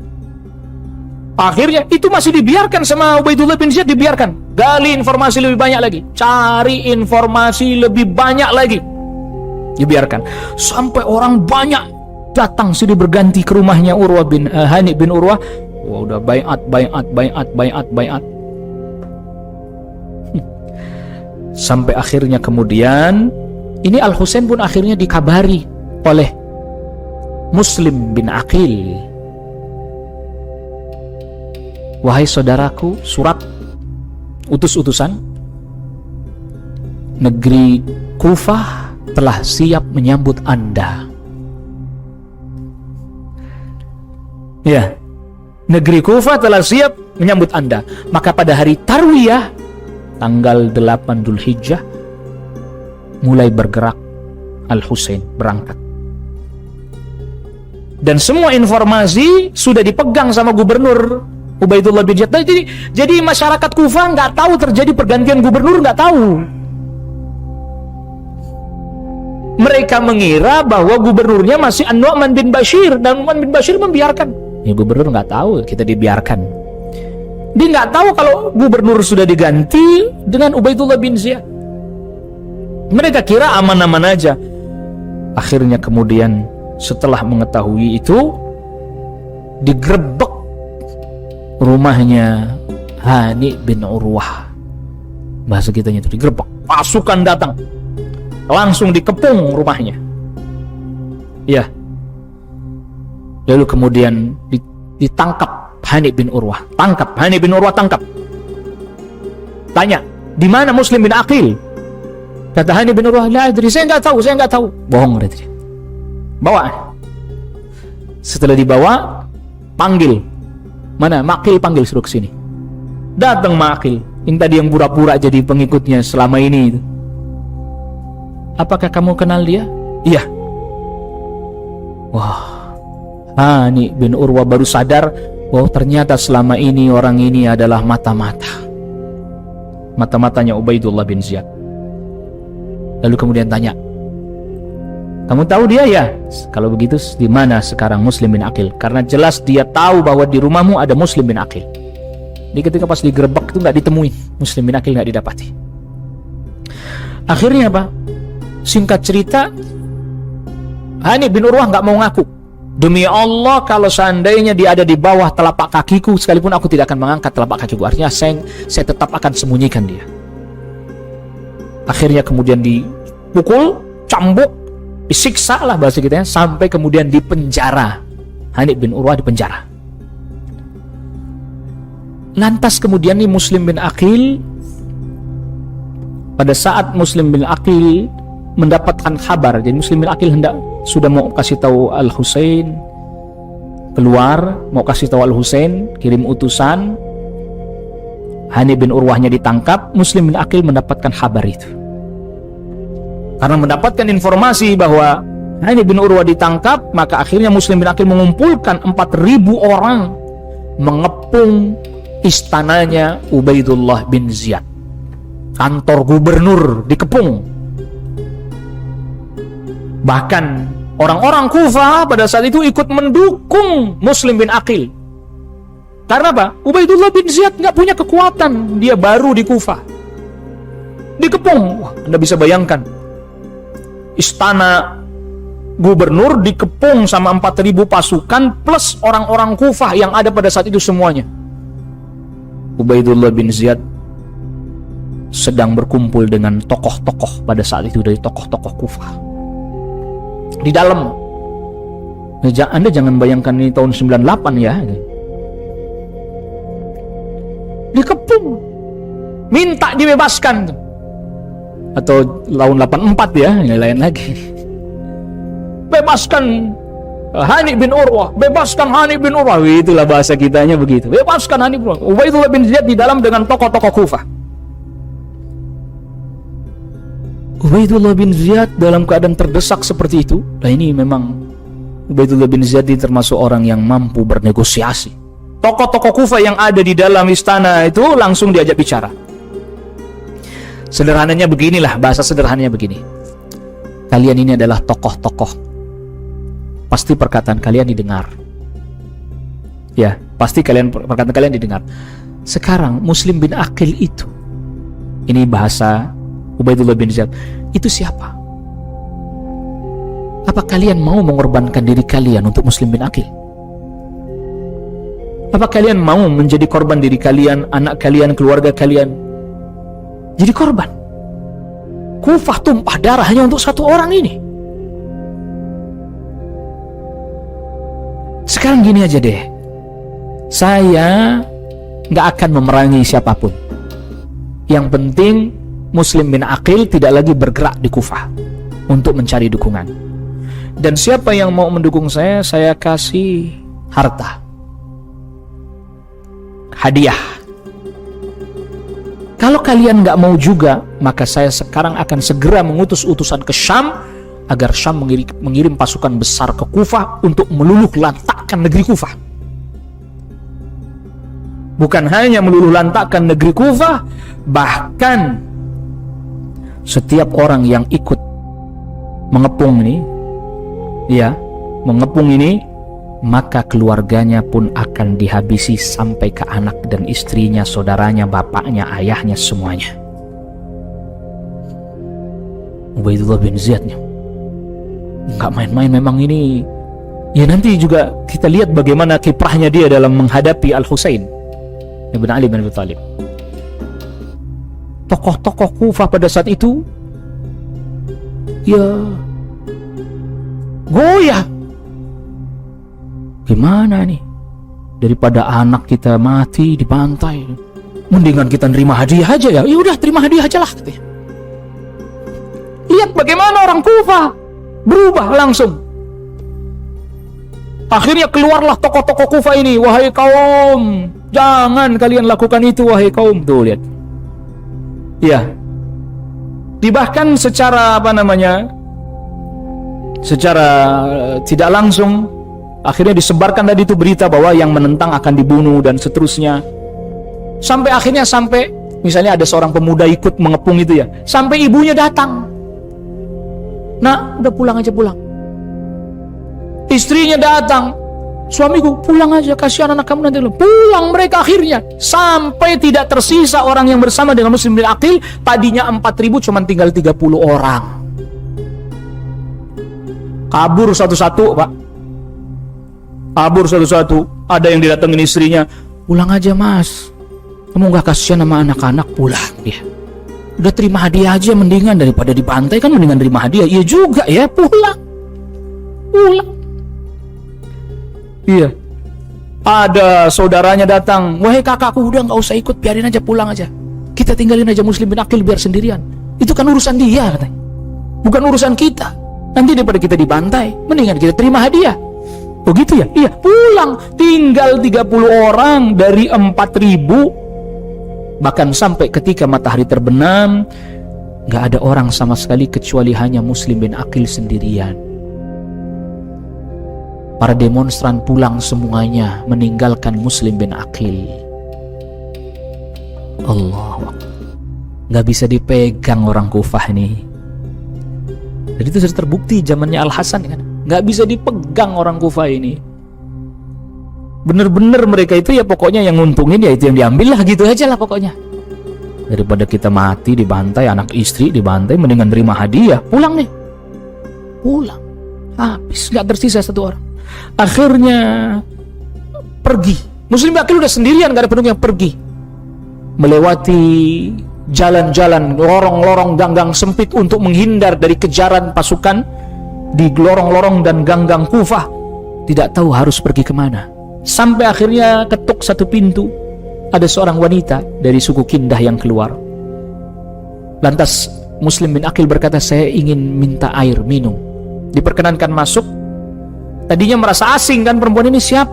Ini orang laki-laki ini. Man anta? Anda siapa? Ana Muslim ibnu Aqil. Saya adalah Muslim bin Aqil. Saya ditinggalkan oleh orang-orang Kufah. Mereka menghinakan saya jadi sendirian. Akhirnya, dan dia berkata bahwa Al-Husain akan datang. Al-Husain akan datang. Tetapi saya memang sudah utus-utusan agar supaya Al-Husain datang ke sini. Tapi saya ditinggalkan sama orang-orang Kufah ketika mengepung istananya Ubaidullah bin Ziyad. Akhirnya kemudian wanita tersebut meminta Al-Husain masuk, silahkan masuk di ruangan yang di sebelah rumahnya, ruangan tersendiri. Lalu kemudian disediakan air, makanan. Udah, anaknya perempuan ini mendengar, wah ada Muslim bin Aqil di rumah saya. Akhirnya anaknya ini pergi menuju Ubaidullah bin Ziyad, ngasih tahu bahwa di rumahnya ada Muslim bin Aqil. Tidak lama kemudian ada 70 pasukan, 70 orang mengepung rumah yang di situ terdapat Muslim bin Aqil. Setelah dikepung, akhirnya ditangkap. Ya nyerah, nggak bisa ngelawan, sendirian, ditangkap, dibawa ke hadapannya Ubaidullah bin Ziyad. Ubaidullah bin Ziyad tanya, kenapa kamu berbuat begini? Apa yang mendorong kamu berbuat seperti ini? Kata Muslim bin Aqil, bai'atun fi a'naqina lil Husain bin Ali. Bai'at yang ada di leher kami kepada Al-Husain bin Ali. Lalu tanya, awalaysat fi unuqika bai'atun li Yazid? Bukankah anda semestinya berbaiat kepada Yazid bin Muawiyah selaku khalifah? Faqala lahu inni qatiluka. Kalau memang engkau tidak mau berbaiat kepada Yazid, ya engkau saya bunuh. Kata Ubaidullah bin Ziyad kepada Muslim bin Aqil, kamu saya bunuh. Kata Muslim bin Aqil, tidak apa-apa, tapi saya mau bikin wasiat dulu. Da'ni usi, biar saya bikin wasiat. Ya silakan, anda mau bikin wasiat apa? Akhirnya pada saat itu Muslim bin Aqil tengok-tengok ada Umar bin Sa'ad bin Abi Waqqas. Dipanggil Umar bin Sa'ad bin Abi Waqqas oleh Muslim bin Aqil, anda orang yang terdekat dengan saya. Ya, maka saya berikan wasiat, tolong sampaikan kepada Al-Husain, jangan datang, suruh dia pulang. Tolong sampaikan wasiat ini kepada Al-Husain. Akhirnya kemudian Umar bin Sa'ad bin Abi Waqqas mengutus orang untuk menyampaikan kepada Al-Husain bahwa jangan datang ke Kufah, pulang saja, karena ternyata orang-orang Kufah tidak bisa dipercaya. Setelah sebelumnya Muslim bin Aqil ngutus supaya datang, tapi ini karena tertangkap dan juga memang ternyata orang Kufah nggak bisa dipegang perkataannya, akhirnya minta supaya diberitahukan supaya Al-Husain pulang aja. Orang-orang Kufah setelah berkhianat, mereka telah menipu, dan kalimat ini dicatat oleh para ulama. Perkataannya Muslim bin Aqil yang disampaikan kepada Al-Husain, irji bi ahlik, kembali dengan seluruh keluargamu wahai Husain. La yaghurrannaka ahlul Kufah, jangan sampai ahlul Kufah menipumu lagi. Fa inna ahlal Kufati qad kadzabuka wa kadzabuni, mereka telah mendustai engkau dan mendustai aku. Wa laysa likadzibin ra'yun, pendusta udah enggak usah dikasih peluang. Kirim. Dan itu terjadi pada hari Arafahnya. Muslim bin Aqil pun dieksekusi, dihukum. Sedangkan Al-Husain sudah bergerak dari Mekkah pada tanggal 8 tadi hari Tarwiyah, sebelum dibunuhnya Muslim bin Aqil. Ya, jadi Muslim bin Aqil kirim surat biar bergerak, lalu kemudian Muslim bin Aqil dieksekusi, utusan, jadi Husainnya sudah bergerak, itu sudah menuju Kufah, utusannya baru kemudian diutus lagi oleh tadi Umar bin Sa'ad bin Abi Waqqas untuk menyampaikan bahwa Al-Husain supaya balik lagi, jangan ke Kufah. Maka akhirnya kemudian selesailah ini kejadian ini, tinggal kejadian Al-Husain, pergerakannya menuju ke Kufah, yang nanti kemudian nama tempatnya, padang pasirnya yang dikenal dengan apa? Karbala, karbun wabala. Karbun itu kesulitan, bala ya juga sama kesulitan. Ini tempatnya bala, tempatnya kesulitan, tempatnya bala. Yang nanti singkat cerita utusan itu bertemu dengan Al-Husain itu, kasih tahu, saudara Anda sudah wafat dan pesannya Anda harus balik lagi. Dan Al-Husain sudah nggak mau nerusin, mau balik lagi dah itu. Tetapi anak-anaknya atau saudara-saudaranya Muslim bin Aqil nggak bisa. Anak-anaknya termasuk, kita ingin balas dendam atas kematian ayah kita. Anda jangan begitu dong, paman. Al-Husain dibilang itu. Anda jangan begitu dong, paman. Ayah kami sudah wafat. Anda juga harus ikut menuntut balas, kan Anda yang utus. Itu yang menyebabkan Al-Husain tidak jadi kembali, tapi terus melanjutkan perjalanannya. Dan tentu itu nanti kita lanjutkan di pertemuan selanjutnya. Terbunuhnya Al-Husain di Karbala. Jadi sebenarnya penyebab yang menyebabkan terbunuhnya Al-Husain, ya penyebab utamanya penduduk Irak, penduduk Kufah.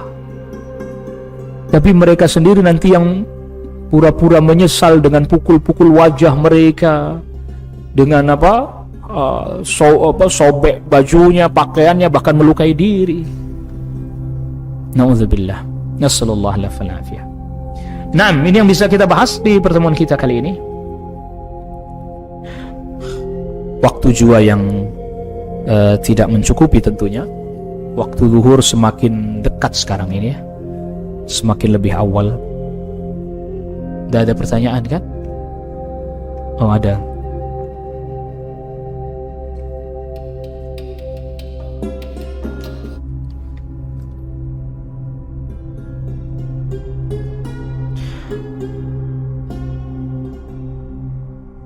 Assalamualaikum Ustaz. Waalaikumsalam warahmatullahi wabarakatuh. Bismillah. Demokrasi ini kan bukan dari Islam, dengan kata lain adalah produk kafir. Di negara mayoritas muslim seperti Indonesia ini harusnya menolak demokrasi. Pertanyaannya adalah, kenyataannya kenapa kita khususnya umat Islam di Indonesia menerima demokrasi dan menerima hasil dari demokrasi tersebut? Mohon penjelasan Ustaz. Terima kasih. Ada dua hal yang mesti kita sama-sama fahami. Yang pertama, naam betul, demokrasi bukan datang dari Islam, bukan datang dari kaum muslimin. Dia adalah hasil pemikiran manusia yang tentu itu tadi sebuah pemikiran.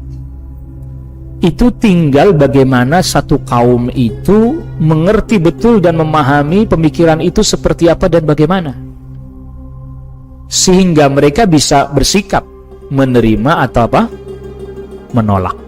Nah, kalau kemudian yang ditanyakan pertama, kenapa kok pada diterima? Sesuatu yang salah diinformasikan terus-menerus, dipraktekkan setiap tahun, jadi benar enggak? Hakikatnya tidak jadi benar, tapi jadi diamalkan enggak? Ngerti maksudnya? Lu enggak usah begitu ya. Sekarang, misalnya, merayakan ulang tahun kelahiran, dikenal enggak dalam Islam? Tapi sekarang orang Islam mana yang enggak ulang tahunan? Lebih banyak yang ulang tahunan apa yang enggak ulang tahunan? Bahkan akhirnya kemudian ulang tahunnya pun dikasih embel-embel ulang tahun syar'i. Bukan lagi HBD yang diucapkan, bukan HBD lagi, tapi apa? Milad. Dan seterusnya. Apalagi itu kemudian dikaitkan dengan masalah syar'i kan, syariat kan. Tapi itu berjalan sekian lama. Dianut, bahkan sudah dicampur, sudah dimodifikasi. Ucapannya udah bukan lagi HBD, udah bukan happy birthday, bukan, tapi selamat milad, barakallahu fi umrik. Padahal barakallahu fi umrik itu ngucapinnya kapan aja toh ya. Akhirnya ke-Islam-Islaman. Dalam Anda bisa bayangkan ada adat orang kafir tapi ke-Islam-Islaman tuh, Anda bisa bayangkan gimana bentuknya? Bagaimana bisa bersatu gitu adat kufar dengan syar'i, adat kafir yang syar'i, kan bingung banget. Ini adat kafir tapi syar'i, ya coba gimana itu? Tapi syar'i itu, Allah musta'an, bingung. Oh ini zina tapi syar'i gitu, Allah musta'an. Tetapi tadi kita katakan, ketika sudah dibiasakan terus menerus, jadi dianggap boleh nggak? Jadi dianggap boleh nggak? Nah, jadi dianggap boleh. Seperti itu pula, berjalan sekian lama, jadi dianggap boleh. Malah ada sebagian yang bilang demokrasi itu sesuai dengan Islam, syuro katanya. Dari mana ketemunya? Nah, untuk bisa, ini poin yang pentingnya, untuk bisa mengkanter hal yang seperti itu, yang setelah sekian lama, mudah, sulit, perlu ilmu kan. Ilmunya juga kudu mengurutkannya dari awal, betul enggak? Dia harus kenal Islam betul, dia harus paham apa itu demokrasi betul, baru tuh nyambung kalau dinasehatin, dikasih tahu.